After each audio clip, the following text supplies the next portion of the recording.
On April 28th of 2021, Amy Carlson's body was found mummified, gray, and without eyes, wrapped in a sleeping bag and Christmas lights inside a Colorado home where her followers were living.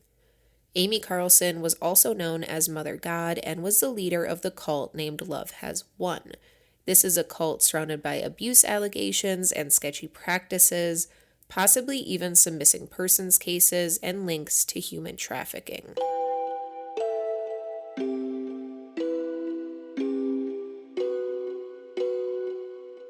Welcome to the Morbid Craft True Crime Podcast, formerly the Great Unsolved Podcast. I am your host, Alexis. I changed the name simply because it aligns with the LLC I do this work under, and honestly, I liked how it sounded more.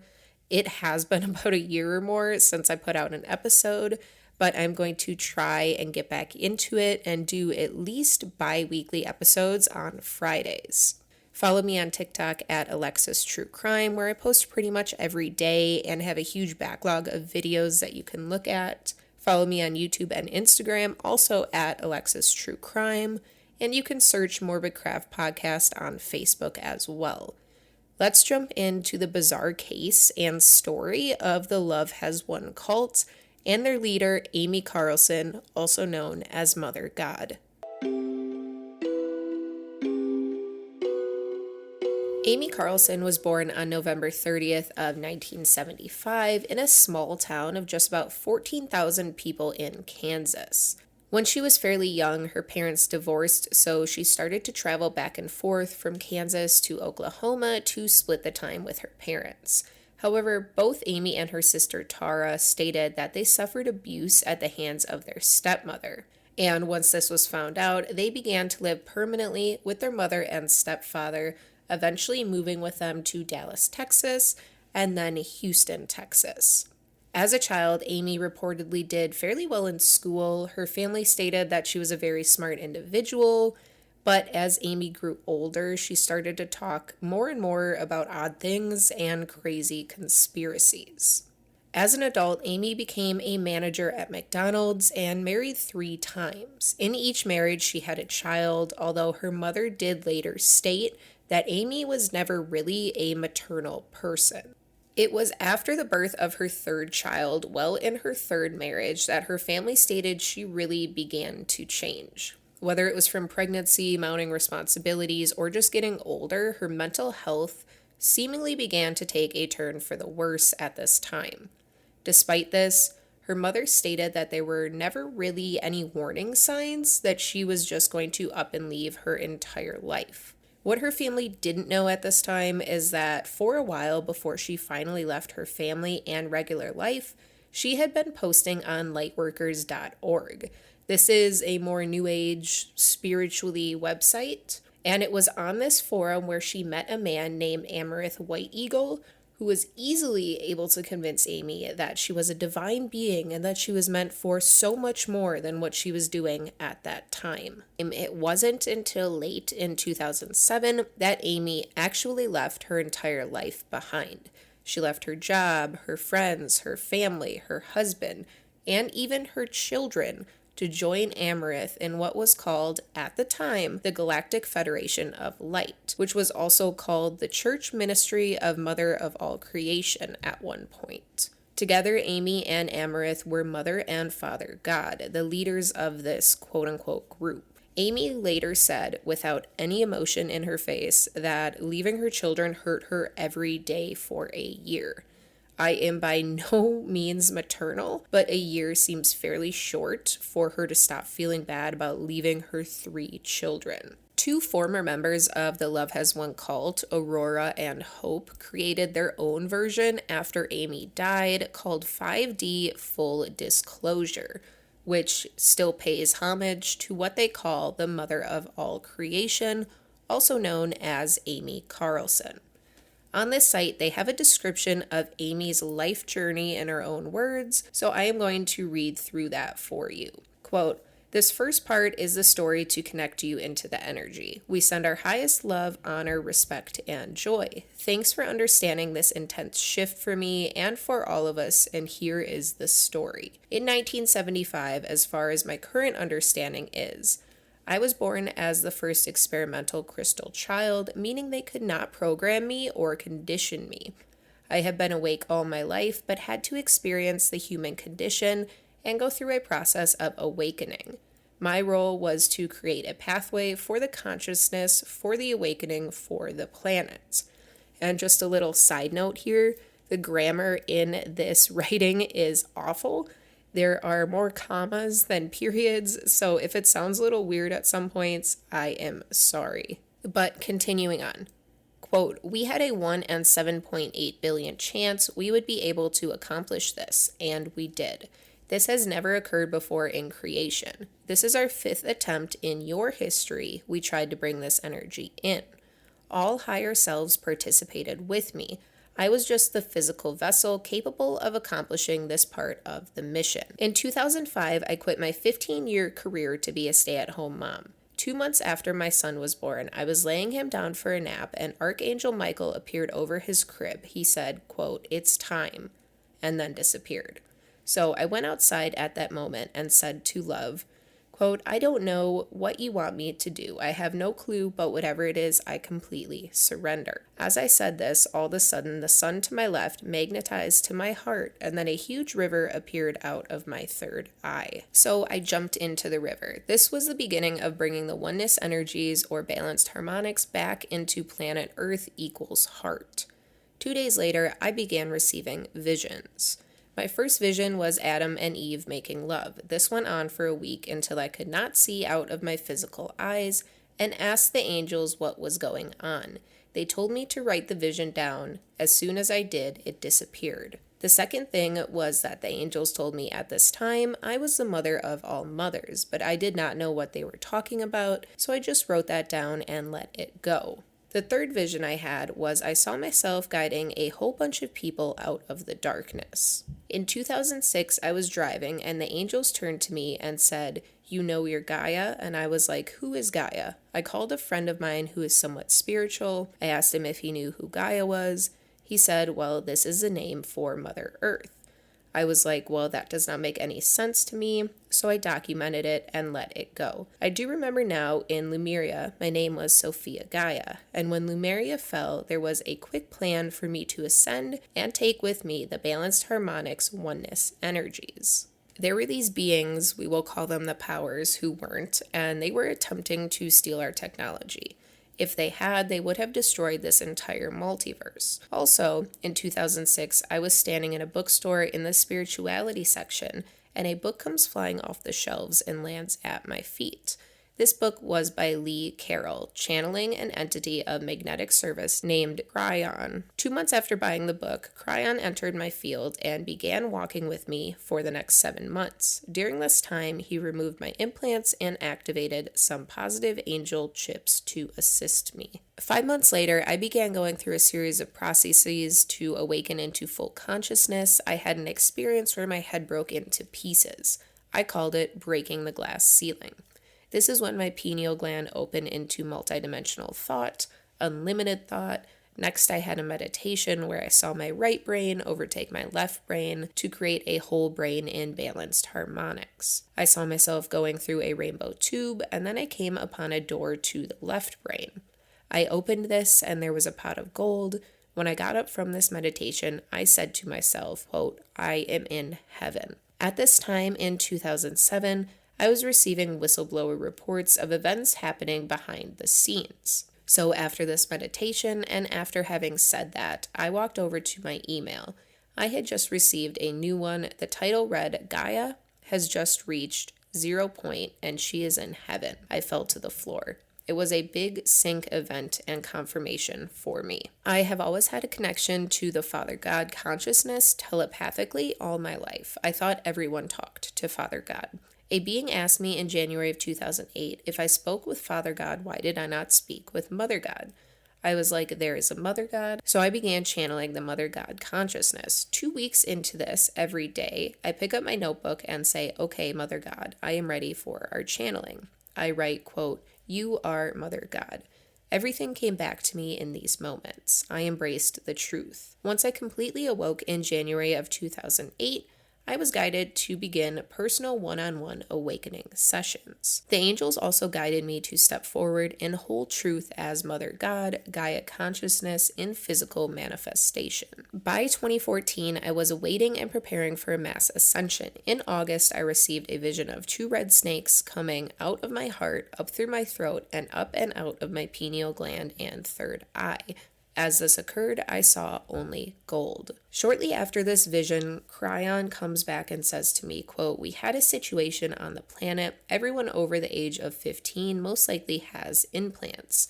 They have stopped the natural evolutionary process, and we need to get going on this right away." Then he trained me for 2 hours about how to remove implants from humanity. And as a side note, this will come back in later when the cult starts charging other people for services. My first galactic surgical team was Master Street Germain and Cryon, or Master Saint Germain and Cryon.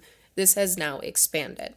As this was going on for me, Robin Williams dies. The day he died, we did not have internet, and so we were searching for a Wi-Fi spot. 8 hours later, we'd get a signal. The computer takes us directly to see Robin had died, and then we lost the signal. 20 minutes later, Robin is standing in my bedroom. He is wearing a khaki shirt and khaki pants with his hands in his pockets, rocking back and forth.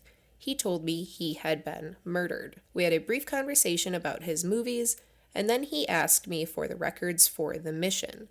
We have 10 years worth of documentation. I gave him full permission, and he came back to me 2 hours later, saying he would like to be a part of the team. I said, quote, "This is awesome, Robin, but you just left your body. Aren't there things you need to be doing?" He said, quote, "Oh yes, right." He left and came back 3 days later and has been here ever since. Robin is the master surgeon from the other side. Now he has gathered an entire galactic A-team to support us all. He is also a personal guide alongside Master Saint Germain. All of creation is here. Together, we will be taking back our planet. End quote.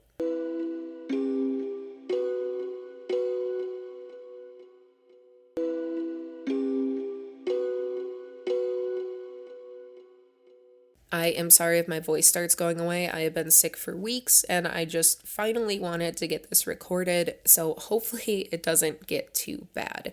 But I don't know what you thought about those few pages of bullshit writing, but it was very interesting to me, and it reminded me of some things I've heard in the past from some other people, and it just makes no sense when you really break it down. It just sounds like schizophrenia and hallucinations in general. It sounds insane, and from reading that, I can't logically figure out why anyone would join her in this. I don't know how she convinced people to join her. I don't know how she did anything. This sounds like a very delusional or very manipulative person in general.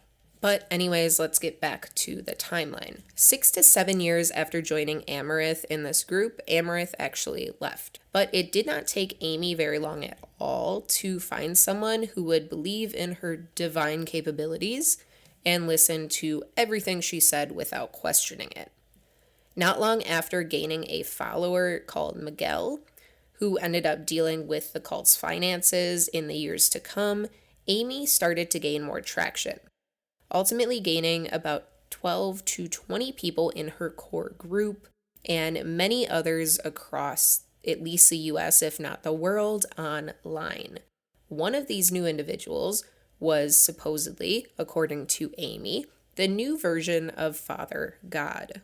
Jason Castillo quit his job as a manager of a Blockbuster in Las Vegas and joined the Love Has Won cult simply because he heard Amy Carlson, or who he obviously calls Mother God. After Amaranth and before Jason, there was one other Father God named John. He was a Marine who ended up joining Love Has Won. However, at one point, he was told that he was not actually Father God, but instead was Father Multiverse, which is apparently a different version of Father God that doesn't align with Mother God, but is still important, or something along those lines. Jason has a pretty long criminal record, including charges and convictions in Florida, California, and Nevada, with things like child neglect and drunk driving. Videos of him being interviewed or even just talking about things within the cult show what I perceive to be a seemingly unpredictable and unhinged individual. One YouTuber called Weird Reads with Emily Louise, which she has an amazing video on the Love Has One cult. I would really suggest going to check it out. States that his personality is akin to that of Charles Manson, which I 100% agree with. He even semi looks like Charles Manson. Jason also ended up starting his own branch off of Love Has One after Amy died, called Joy Reigns, Rains. The website, lovehasOneJoyReigns2.com. So love has the number one, joy reigns the number 2.com. And as soon as it opens, it has a racial slur, which is an odd choice to say the least. He does describe himself on this page though, so here is that. And don't worry, it's a lot shorter than Amy's. Quote, "Hello children, it's your pops. It's been a long game, 488.369 trillion years before leading to this final life. I have been a rock, obsidian. We are so proud of all of you. We must love ourselves completely, and I have stayed on earth after Mother ascended in this life to make sure Mother's divine plan is brought through in the physical. I was born on August 5th, 1975 in Wisconsin. Mother teaches, I share. Allow, embrace, accept, embody. As the divine partner of Mother, I am also Lucifer, the bringer and protector of light. Mother and I are here to make sure all children come home. If you are in resistance to me, your father, and reflection, you have a long way to go. There are 2 gates to heaven through Mother and I. Galachrist children don't have any moments left for takers and fakers, so get over yourselves and be in love every moment. Surrender and leave the rest to pops." End quote. This is all over the place, even more so than Amy Carlson's writing of her own life. It doesn't make a lot of sense. He kind of starts sentences, which I feel really portrays his unpredictable and unhinged personality overall, so it makes a lot of sense. In this, he is also vaguely threatening, which also lends itself to his personality, and it's just very interesting. I would definitely suggest go looking at the website because it makes absolutely no sense whatsoever. So, although there were seemingly 3 different father gods, there was only ever one mother god. And even now, after her death, there is only ever one mother god. It was believed by the cult that Amy was 19 billion years old and that she had essentially given birth to everything on the planet and in the universe. Thus comes the name Mother of All Creation. It was also believed that she had been reincarnated 534 times as people such as Marilyn Monroe, Joan of Arc, Pocahontas, Cleopatra, Queen Elizabeth, Harriet Tubman, Amelia Earhart, and of course, Jesus. Along with this, she stated that she had been around since 12,000 BC. She fully remembered being hung on the cross as Jesus Christ, and that in this past life as Amy Carlson, she survived 589 assassination attempts. According to Amy, Donald Trump was her father in one of her past lives, and Robin Williams' spirit talked to her and visited her often. Her followers believe that Amy was the queen of the lost continent of Lemuria, and that all Lemurians that still existed lived in Mount Shasta, California. Although the name of the group changed, Amy still called her apparent group of spirits and beings that she conversed with the Galactic Federation of Light. Along with all of these beliefs about Amy, the group believed in Atlantis, Anunnaki, and reptilians. These were their less harmful and honestly more logical beliefs. They also believe that COVID-19, Sandy Hook, and the Holocaust were all hoaxes.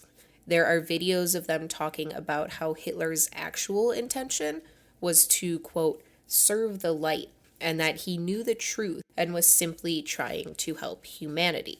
Obviously, This group was highly anti-Semitic along with being racist. As with any cult, Love Has Won had some crazy rules to follow, because that is the basis of a cult. You have to control people first, and then they stick with you longer. Some of these rules tie directly to the allegations of abuse that surround the cult. Starting off on a strong note, the members of the group were deprived of sleep. The most they were ever allowed to sleep was 4 to 5 hours per night. This is substantiated through videos of members that were obviously extremely tired and still being lectured and yelled at to get up. One of these so-called videos shows a member who is stated only got 1 hour of sleep that night, but is then asked if they only want to serve God when it's convenient for them. However, Amy stated that no one was ever made to do this and that they all chose to do this, which the videos completely negate. That is something she claimed on Dr. Phil, and then not long after, she switched it up and said that many beings, also known as humans, don't know how to harness their energy, and therefore she had to set the quote-unquote boundaries around sleep for those in the group. It's clear that this was a way to break down individuals mentally and to keep them compliant with her wants and needs, because if you deprive anyone of sleep enough, they're not going to be able to think for themselves, and they're not going to be able to go against you because they get much weaker physically as well. Other things that the group was forbidden to do included drinking and drugs, although Amy was almost always drunk. She basically binge drank every single day, and there are videos of her smoking weed as well. The members couldn't have relationships or sex unless it was with their twin flame, which I am sure was to be determined by Amy and or Jason anyways.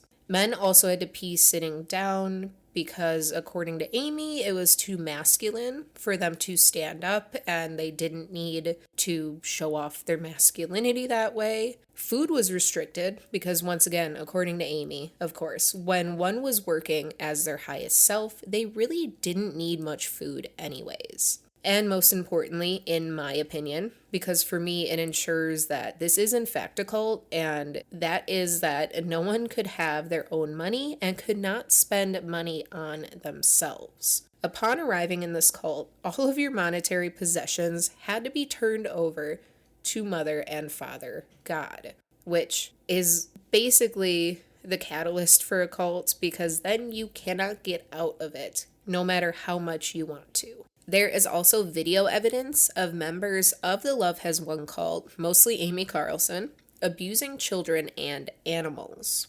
There is one video that shows Amy, Jason, and seemingly 2 other adults with a child of about 4 or 5 years old in a room. This child is crying and screaming as Amy is holding it and trying to talk to it. It's obviously just throwing a normal tantrum for a child that age. But then Amy hands the child to Jason, who then puts the child in a closet alone and locks them in for a few minutes. After these few minutes, they then bring the child back out, where Amy tries to talk to them again, and when they're still crying, they put it back in the closet. Amy stated on her Dr. Phil appearance that this was just a time out, but it obviously seems like far more than that, and if they were filming this and letting it get out there, it probably is not the worst of what they were doing to children in that cult. There's another video of Amy holding a cat or a kitten under its front legs, kind of in its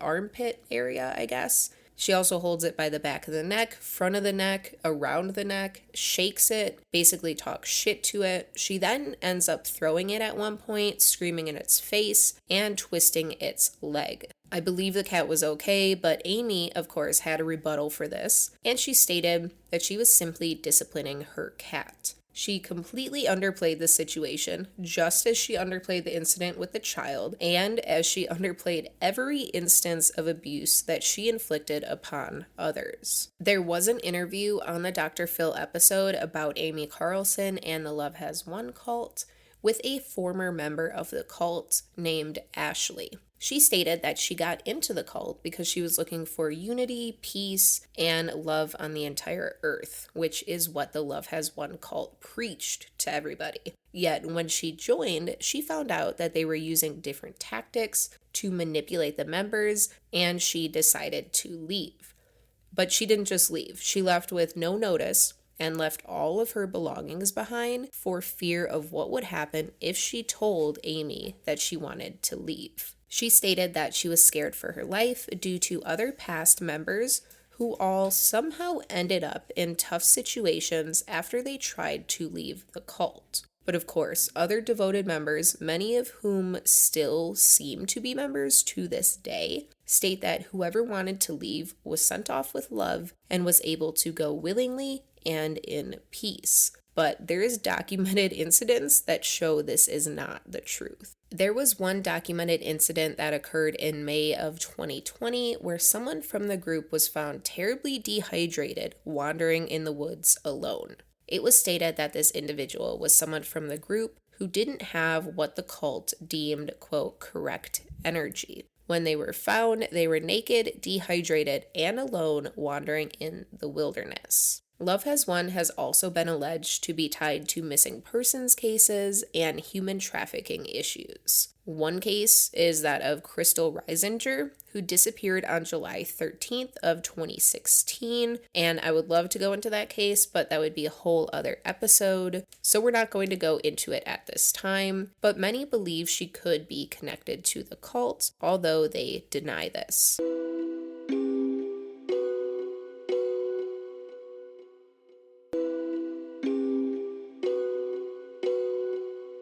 At one point, this small core group of around 12 to 20 people started to do a daily live stream on YouTube to reach their followers that were supposedly, according to them at least, across the world. Through this live stream, they were also recruiting more and more people daily, it seemed, but probably the biggest reason for these daily live streams was to peddle their array of just disastrous products. I guess they weren't all bad, but their main one was colloidal silver. They used this as a cure for absolutely everything you could think of. They used it daily as a type of vitamin, they used it when they were sick, and they even promoted it as a cure for COVID-19. And the FDA literally had to contact them and warn them to stop because there was absolutely no science supporting this claim. This colloidal silver is the main theory on why Amy's skin began to turn gray in 2020. She seemed to use it far more often and in far higher doses than many others in her little cult, which would explain why they did not have gray skin. They still seem to sell a few things online, including a book called Her Story, capital H-E-R Story, all one word, Conversations with Mother God, that is available for $22.22 on Amazon. And I am sure it's just a fascinating read. Their website also says that Love Has Won merch and apparel is coming soon, which should be interesting. They also sold services. The main service that they sold was called etheric surgery. Amy Carlson was known by her followers to be able to conduct these spiritual surgeries both in person and over the phone. These etheric surgeries were said to be where Amy could take out organs one at a time and work on them, as well as work on different body parts with just her mind. No tools, no actual surgery. According to Amy, these surgeries could even cure cancer, but not surprisingly, they were most often used for a solution to cabal, which is essentially just a name for a low vibrational state, and like I said earlier, she had to remove all the implants from people, which is something I'm assuming this surgery was used for. However, this was supposedly a quote-unquote surgery that was in very high demand because by 2020, Amy stated that she had done over 100,000 surgeries in just 15 years.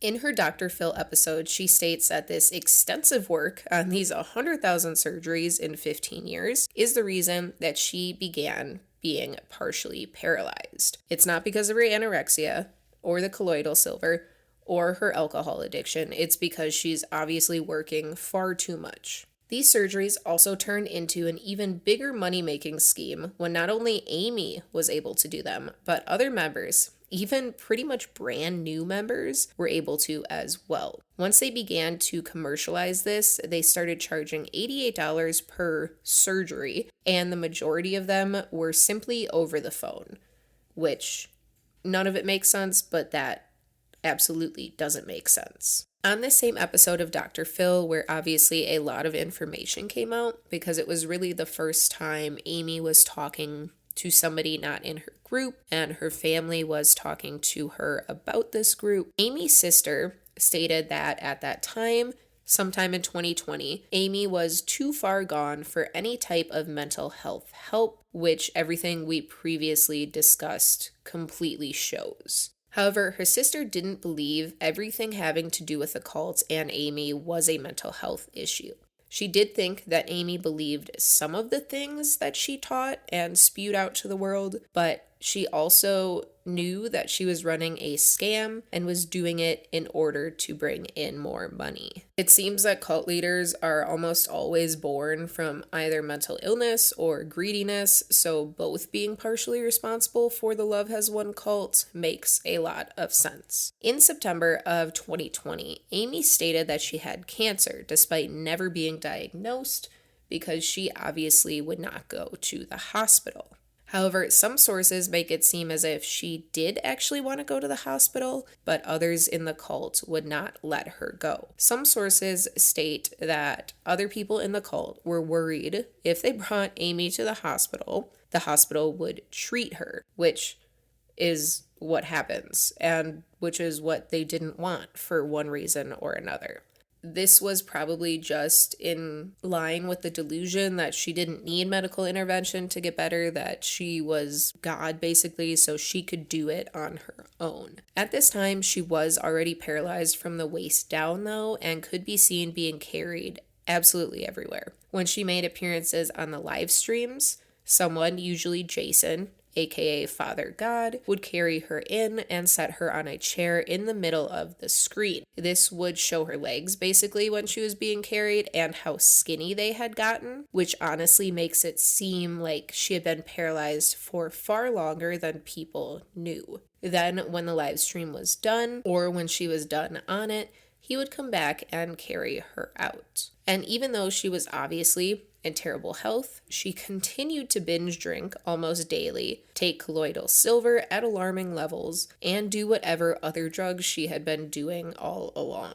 Through the live streams that the Love Has Won cult conducted, Amy's family was seeing her deteriorating condition, and they began contacting police for welfare checks. But it seems that either police couldn't or just didn't do anything about it because they were never let into the cult's home. In early April of 2021, just before Amy died, her and many others were staying in an RV park in Mount Shasta, California, which is where I said earlier they believed the descendants of Lemuria lived. But authorities did ask them to leave because it was far too crowded. Not long after this, on April 10th of 2021, was the last time that Amy was ever seen in public. From here, some people in the group, including Amy, traveled to Callahan's Mountain Lodge in Oregon, although some sources state that they were at a resort in California. And unfortunately, this is where Amy really took a turn for the worse, health-wise. All she did was basically sit in the bath, the shower, or the pool that they had set up in the middle of the room, or laid in bed. And due to her being partially paralyzed, Jason or one of her other followers that were there would carry her and transfer her from place to place. This is where some individuals in the group recalled Amy pleading to be taken to the hospital, but others in the group refused to take her for, once again, fear that she would be treated. Because of this lack of medical intervention, she ended up dying at this resort while laying in bed. After Amy died, members of the cult actually believed that she came back to life. They reported that her body was moving as if she was breathing and making noises. They stated that her body also started to become more warm and flexible again. Obviously, she had not come back to life. Rigor mortis eventually wears off, and the body does expel gases after death, which could be what was making her body move and causing it to make noises. Eventually, the staff at the hotel, who had seen Amy come in not so great condition, wanted to check on her.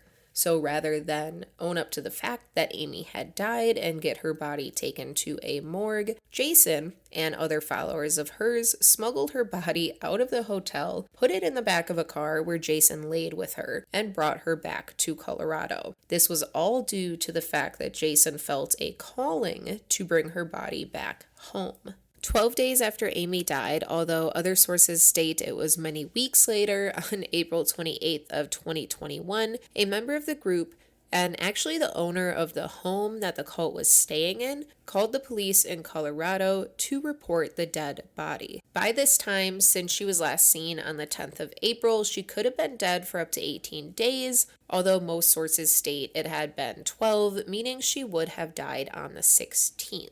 There is body cam footage out there that shows multiple officers walking into the home where they begin talking to Jason, who is surprisingly cooperative and pretty smiley. When he is asked who is in the home, he states that there is a child who is sleeping and mother who is resting, which I assume he is referring to Mother God or Amy Carlson. They then enter the home more and encounter many members of the cult, pat them down individually, and ultimately handcuff them. Within the home, it was also discovered that there was a 13-year-old girl and 2-year-old boy, but both seemed to be okay. When they finally enter the room where Amy's body is, there are at least 3 law enforcement individuals who are just standing around, honestly, in my opinion, having no idea what to do and really no idea what they're looking at. There are 2 men that walk into the room first, and one says, quote, "Wow, they painted her," while the other one laughs. Then they realize her look is due to decomp and mummification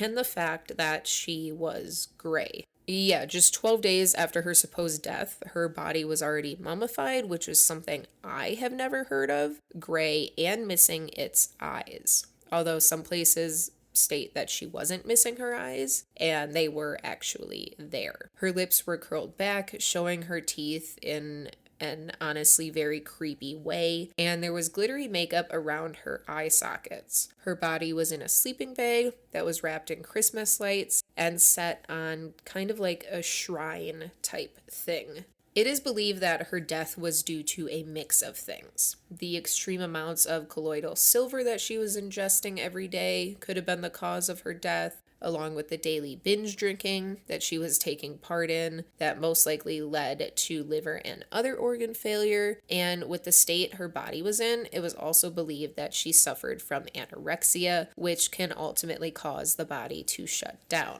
The colloidal silver could also be a cause of the mummification that happened so fast as well. Not long after her gray and mummified body was found, 7 members of the group were arrested. This included Jason. They were charged with the abuse of a corpse and 2 counts of child abuse, but these charges ultimately seemed to be dropped. As of today, it seems that the Love Has Won cult is still active in itself, as well as the Joy Reigns cult and the 5D Full Disclosure cult.